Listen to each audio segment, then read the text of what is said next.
سلام دوستان عزیز.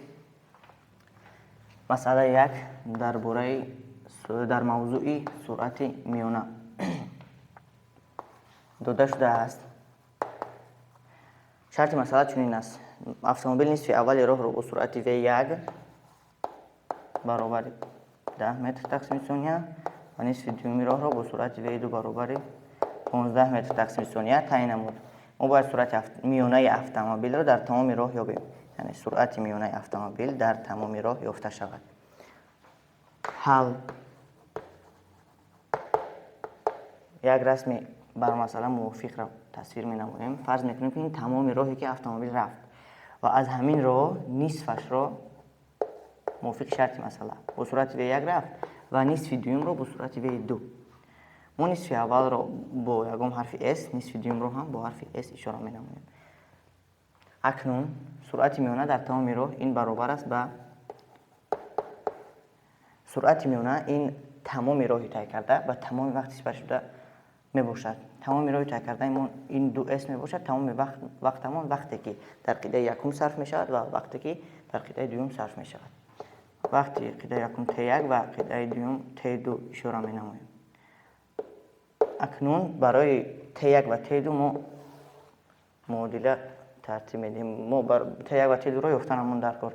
برای قطعه یکم می نویسیم V1 برابر S تقسیم T1 و از اینجا ما باید T1 را یابیم. T1 را میابیم می شود S تقسیم V1. اکنون همین کار رو برای قطعه دوم میکنیم. V2 برابر S تقسیم T2. از اینجا T2 رو میابیم. T2 می شود S تقسیم V2. T1 و T2 رو یافتیم. آنها رو باید در این معادله اساسی میگذاریم. سرعت میانه برابر تمام راه تقسیم وقت یکم جمع وقت دوم. وقت یکم ما S تقسیم V1 شد، جمع وقت دوم ما S تقسیم V2.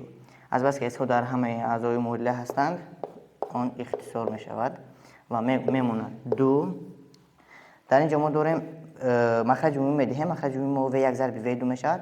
به این کسر V2 می رسد، به اینش V1. V2 S ها اختصار شدن، در جای S1 می ماند. V2 جمع V1 مخرج عمومی ما V1 ضرب V2 شد. اکنون V1 ضرب V2 بالا می رود چون که دوم بار تقسیم شده است. جواب آخران ما می شود در شکل فرمولوی 2V1 V2 تقسیم V1 جمع V2.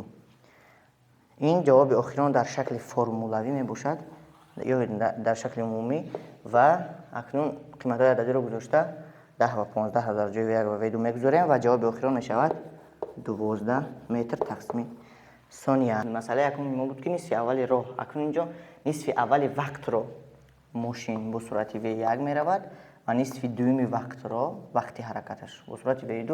ما باید سرعت میانه را در تمام وقت حرکت یابیم. باز یک رسمی کمی هم باشد مانند میکشیم. در اینجا درباره راه چیزی نگفته است. برای همین ما نمیدونیم که راه را چگونه طی کرده است ماشین. فرض کردیم که نصف اول وقت را اینقدر مسافت را طی میکنه در نصف اول وقت. نصف دوم وقت در نصف دوم وقت مسافت دیگر رو این مسافت را فرض کردیم طی می‌نماید. اینجا با سرعت V1 و در قطعه دوم با سرعت V2. اکنون ما باید سرعت میانه را در تمام وقت حرکت یابیم. در طی کردن همین قطعه با ما وقتی T تقسیم با ما وقتی فرض کردیم که T ثانیه وقت صرف شد. در اینجا هم باید T ثانیه وقت صرف شود چون که هر دو اینها نصفی وقت عمومی باشند و آنها برابرند. وقت عمومی ما 2T می شود. اینجا T اینجا T. وقت عمومی ما 2T. اکنون سرعت میانه در تمام راه برابر می شود به سرعت میانه برابر است به تمام مسافت طی کرده و تمام وقتی که برای طی کردن این مسافت سپری شده است، صرف شده است. اکنون تمام مسافت ما این چی می باشد؟ تمام مسافت ما این مسافتی که در مدتی در نصف اولی وقت طی کرد و جمعی مسافتی که در نصف دومی وقت طی کرد. می نویسیم S برابر می شود و S1 جمع S2. S1 ما این بیا اول می نویسیم S1 جمع S2 وقت ما 2T. اکنون برای قطعه یکم می‌نویسیم V1 برابر S1 تقسیم T. از اینجا S1 رو می‌یابیم، V1 ضرب T می‌شود. همین کار رو باز برای قطعه دوم می‌کنیم. S2 تقسیم T و S2 رو از اینجا می‌یابیم، می‌شود V2 ضرب T. اکنون S1 و S2 رو در مدل اساسی همون در فرم اساسی می‌گذاریم. سرعت میانه برابر است با S1 جمع S2 می شود که V1 ضرب T جمع V2 ضرب T تقسیم وقت ما 2T می شود. T و T ها اختصار می شوند، میماند برابر V1 جمع V2 تقسیم 2. مسئله چهارم، شرطش رو میخونم. اتومبیل قسم نصف اول راه را با سرعت V1 و از قسم باقی مانده نصف وقتش را با سرعت V2 و قسمت آخران را با سرعت V3 برابر 100 کیلومتر ساعت طی کرد. سرعت میانه ماشین را در تمام راه یابید. اتومبیل نصف اول راه را، این فرض میکنیم که تمام راه طی کردهش میباشد، نصف این را با سرعت V1 میرود. از قسم باقی مانده نصف وقتش را، نصف وقتی گفته شده است ما نمیدونیم چقدر راه، برای همین دلخواه درازی راه را انتخاب میکنیم. از قسم باقی مانده نصف وقتش را با صورت V2 و قسم آخران را با صورت V3 طی میکند. ما باید سرعت میانه اتومبیل را در تمام راه یابیم.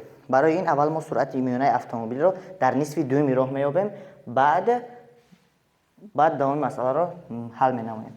برای یافتن سرعت میانه اتومبیل در نصف دوم راه از این استفاده میبریم که در شرط مسئله گفته شده است از قسم باقی مانده نصف وقت را با سرعت V2 و نصف دیگرش را با سرعت V3 حرکت کرده است.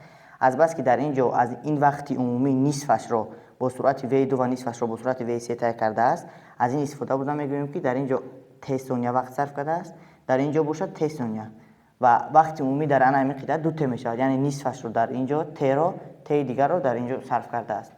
اکنون فرض میکنیم که سرعت میانه اتومبیل در تمام همین قطعه دوم با V اشتریخ برابر است. همین V اشتریخ را میابیم. V اشتریخ را میابیم. مینویسیم V اشتریخ برابر تمام راهی همین قطعه میشود که S2 جمع S3 S2 جمع S3 تقسیم وقت عمومیش 2T.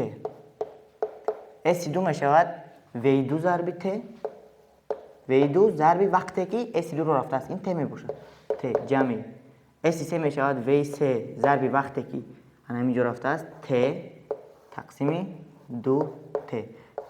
T ها اختصار میشوند، میموند V2 جمع V3 تقسیم 2. این V اشتریخ رو ما پیدا کردیم.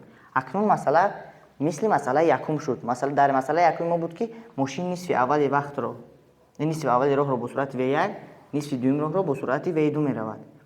ولی در اینجا ما در جای V2 V اشتریخ داریم.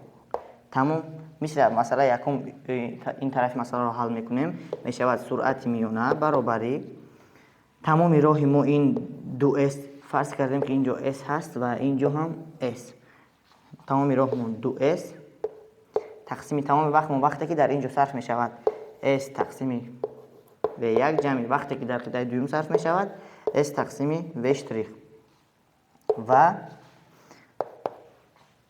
S ها البته اختصار می شوند. ساده کرده میبریم، می شود مثل جواب مسئله یکم 2V1 در آنجا V2 بود، در اینجا V اشتریخ تقسیم V1 جمع V اشتریخ در جای V اشتریخ میگذاریم 2 ضرب V1 ضرب V2 جمع V3 ضرب 1 تقسیم 2. در اینجا V2 جمع V3 تقسیم 2 رو من نوشتم V2 ضرب V3 ضرب 1 تقسیم 2 تقسیم V1 جمع در جای V اشتریخ می نویسم V2 جمع V3 تقسیم 2. این دو با این دو اختصار می شود، برابر میموند V1 ضرب V2 جمع V3 تقسیم 2 مخرج عمومی میدهیم 2V1 می شود جمع V2 جمع V3 و باز مخرج عمومی تقسیم 2 باشد بالا می رود. انا این دویی که در اینجا مخرج دادیم مخرج عمومی بود، باید تقسیم کردیم و در حالت دوم بار تقسیم شدن و بالا می رود. این در شکل فرمولوی جواب آخرانی مسئله چهارممون می باشد. در شکل فرمولوی قیمت های عددی را گذاشته حساب میکنیم که جواب ما 60 کیلومتر تقسیم ساعت می براید. این مسئله آینده شرط مسئله چنین است: ماشین نصف اولی وقت را نصف اولی راه را با سرعت v1 برابر 40 طی می‌نماید و نصف دومی راه را با سرعت v2. اکنون بینید سرعت میانه را در نصف دومی وقتی حرکت یابید. ماشین انا همین قدر راه را فرض کردیم در عموم همین قدر راه را طی می‌نماید. نصف اولش را با سرعت v1، نصف دومش را با سرعت v2 طی می‌نماید. اکنون ما باید سرعت میانه را در نصف دومی وقت یابیم. از بس که v1 از v2 خرد می باشد، سرعت یکم از دوم، برای همین در نصف اولی راه وقتی زیادتر صرف شده است نظر به نصف دومی راه. برای همین ما اگر فرض میکنیم که در اینجا انا همین قطعه یگان وقتی ت صرف شده است، نصف وقت انا اینش باشد، در اینجا وقتی ت دیگر صرف شده است. چرا اینقدر ت؟ چون که در طی کردن قطعه اول وقتی زیادتر صرف شده است، برای همین نصف وقت انا همین قدر انتخاب می‌نماییم. اکنون ما باید سرعت میانه رو در این مدت وقت یابیم. در این قدر مدت وقت اول وقت عمومی حرکت را می‌یابیم. ت برابر است به وقت عمومی که ت باشد اینجا میشود ت تقسیم 2 ت تقسیم 2. وقت عمومی حرکت این تمام مسافه یا اینکه s تقسیم v1، این رو مسافه s میگیم، اینش هم s میگیم، s تقسیم v1 جمع s تقسیم v2 و این برابر میشود به s 1 تقسیم v1 جمع 1 تقسیم v2. تمام وقت را یافتیم. اکنون ما مسافه ای رو میابیم که جسم در نصف دومی وقت طی می‌نماید. این مسافه برابر میشود به s2 برابر میشود به تمام مسافه 2s طرح.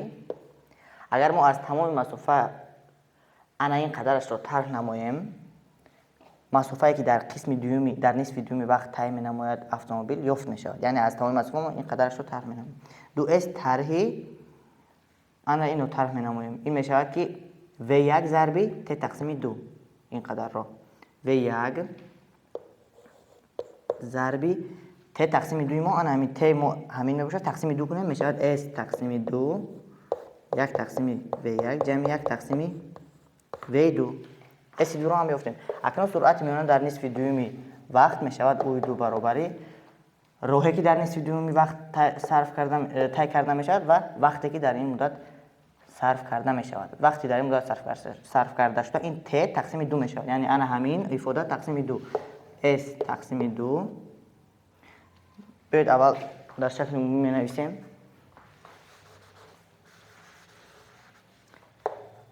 s2 تقسیم ت تقسیم 2 برابر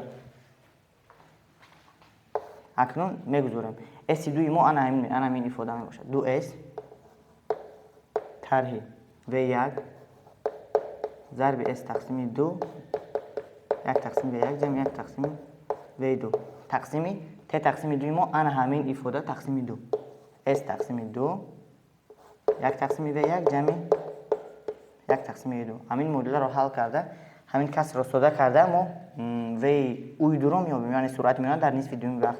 s ها البته اختصار میشوند و در اینجا دو مخرج عمومی میشود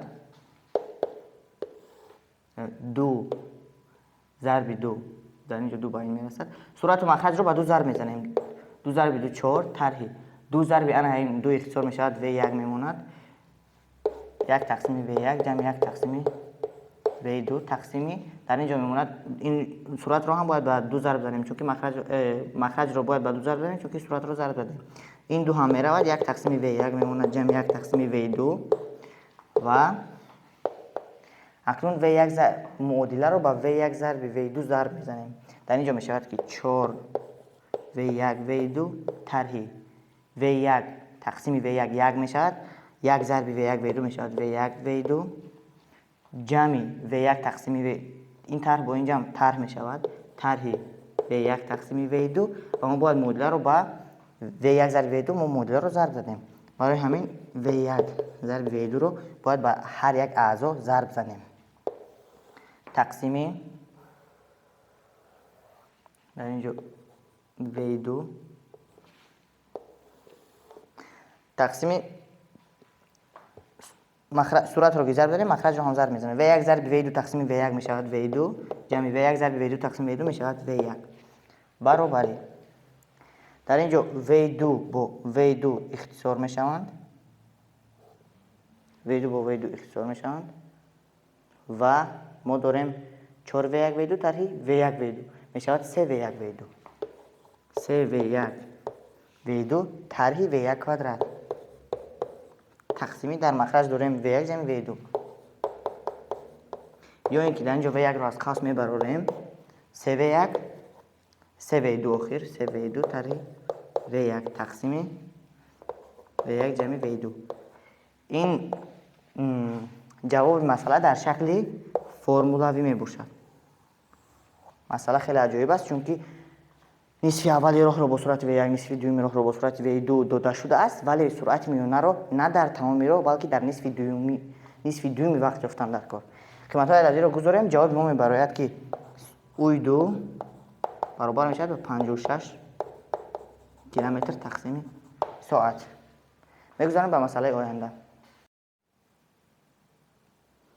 مسئله دیگر شرط مسئله چنین است: پتیا از خانه به باغ می رود با سرعت V1 15 کیلومتر تقسیم ساعت و در مدت وقتی برای این مدت T ثانیه وقت صرف می شود. T قدر وقت صرف می شود. در نتیجه دروازه باغ و به قدر T تقسیم 6 دم می گیرد، به همین قدر وقت دم می گیرد، یخموس می خورد. بعد در داخل باغ با سرعت V2 به قدر 2T ثانیه سیر و گشت میکند، به قدر 2T به وقت 2T سیر و گشت مینماید و در آخر سیر و گشت باز به همون نزدیک دروازه باغ میآید.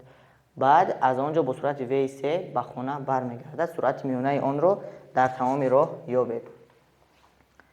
سرعت میانه راه در تمام راه، سرعت میانه پتیا در تمام راه.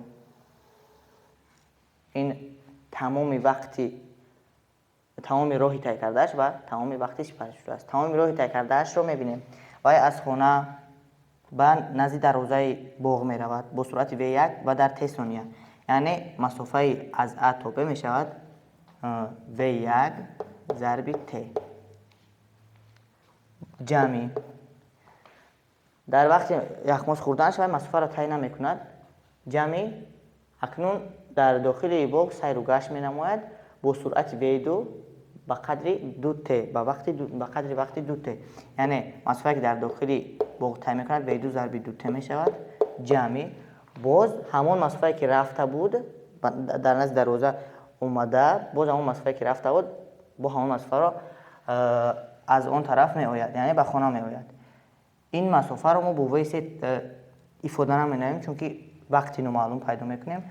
این را هم باز با همون V1T افاده میکنیم، جمع V1T تقسیمی تمام راهش را ما نویسیم. اکنون تمام وقت این وقتی که وی از خانه به نزد دروازه باغ می رود جمع وقتی که در آنجا دم گرفته یخموس می خورد جمع وقتی که در داخل باغ سیر و گشت می کند و جمع وقتی گشته آمدنش، این مسافه گشته آمدنش تقسیم سرعتش. مسافهش می شود که V1T تقسیم V3.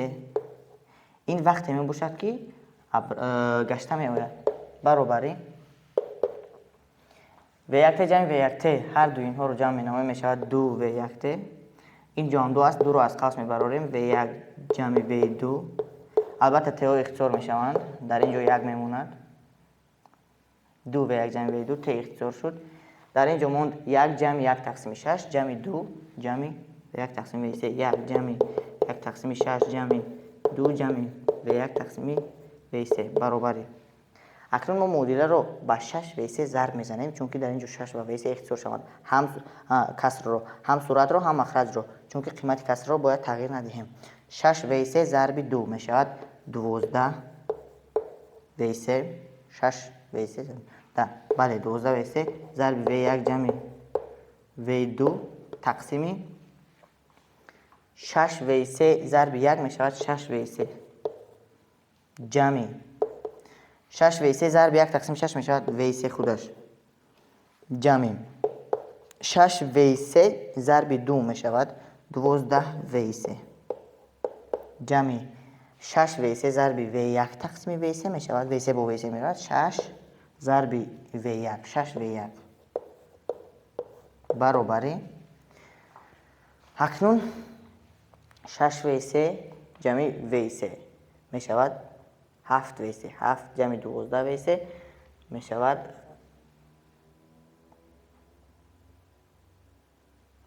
19 و 3 جمع 6 و 1 برابر 12 و 3 و 1 جمع و 2 در اینجا داریم 19 و 3 جمع 6 و 1 قیمت های عددی رو گذاشته حساب می نماییم. 12 ضرب و 3 ما 18 کیلومتر ساعت 18 ضرب و 1 جمع و 2 همون 15 جمع 25 تقسیمی 19 و 3 همون 19 ضرب 18 جمع 6 و 1 همون 15 6 کاره 15 90 برابری. البته در اینجا کیلومتر تقسیم ساعت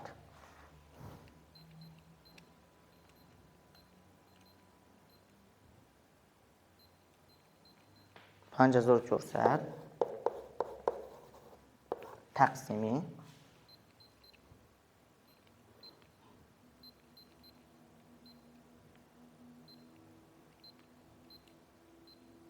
432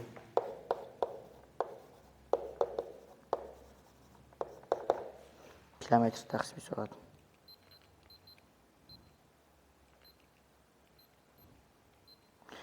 ها 12 و از 5 جواب ما برآمد یک بار دیگر 5400 تقسیم 432 برابر دقیقاً 12 و از 5 کیلومتر تقسیم ساعت و این به جوابش درست میگیرد.